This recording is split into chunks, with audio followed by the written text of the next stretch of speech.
All right, I just wanted to take a minute to go over this civil rights FRQ outline with you. And I hope that you take a few minutes to just watch this video because it's really important if you're taking the AP exam, especially that you understand how to write this type of FRQ. So for this assignment, I wasn't making you write out a full essay response.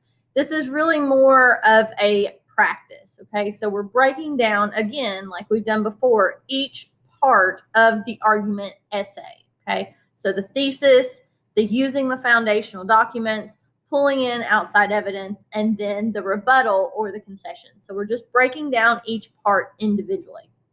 So the first part, it says, read through the attached civil rights argument essay prompt, construct a thesis statement that responds to the prompt.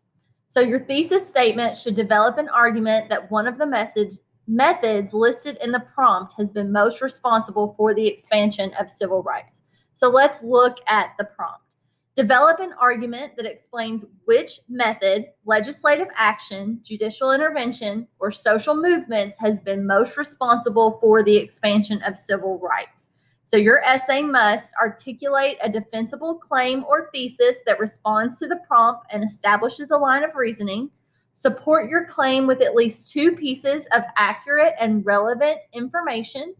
At least one piece of evidence has to be from one of the following foundational documents. So that letter from a Birmingham jail that we just analyzed, the Declaration of Independence or the Constitution, and then at least one piece of evidence either from that list, so your other piece of evidence can come from that list, or from your study of the civil rights movement.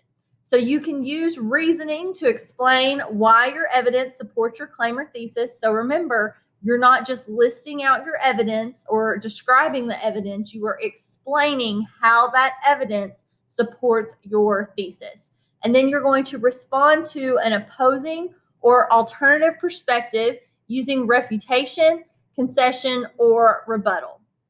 So for number one, where it asks you to develop a thesis statement, this is where you're setting up your argument, so your line of reasoning.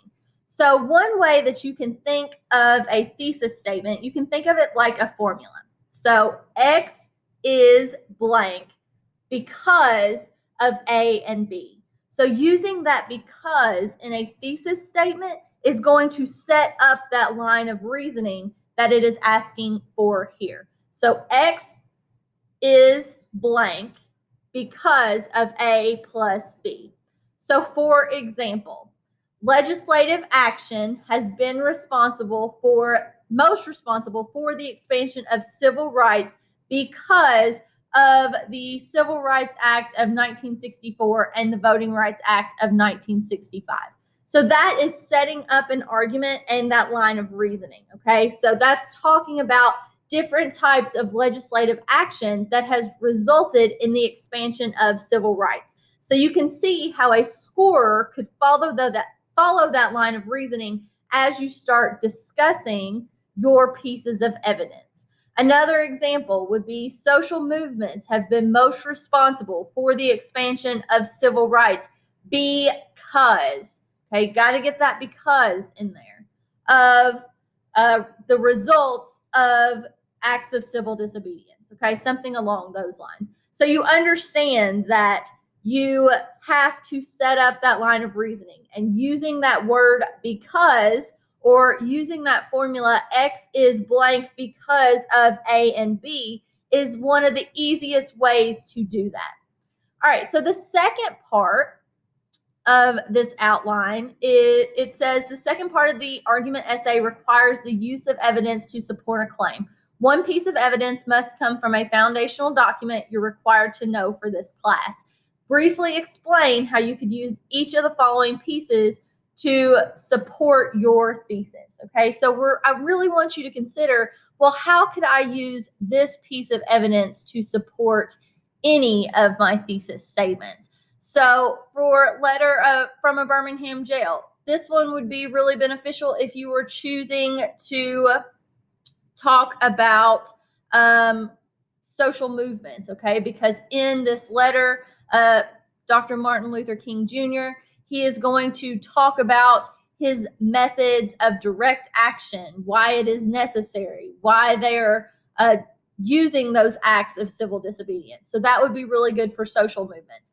You could also use it even in terms of legislative action. You could talk about how civil disobedience is eventually going to result in a shift in public opinion, okay, which results in legislative action. So that's how you could use that letter.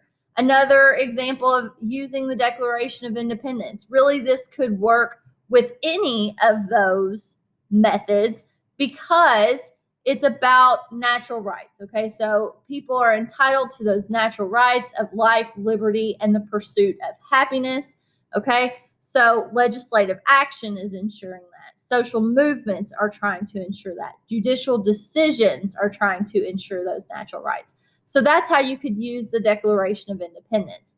And then the Constitution. This one is pretty obvious when it comes to legislative action.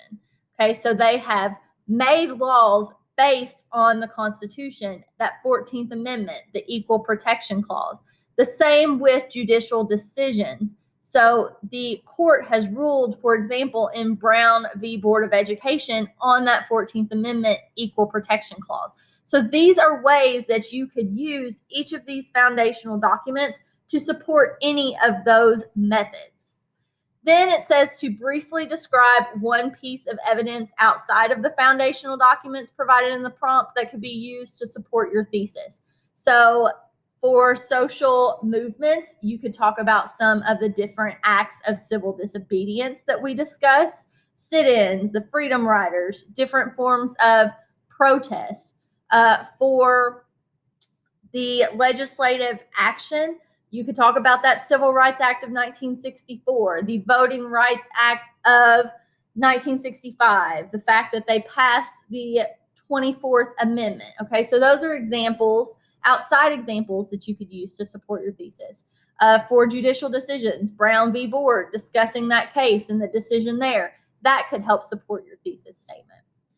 So the last one says, briefly describe an opposing viewpoint and how you might refute or concede the opposition.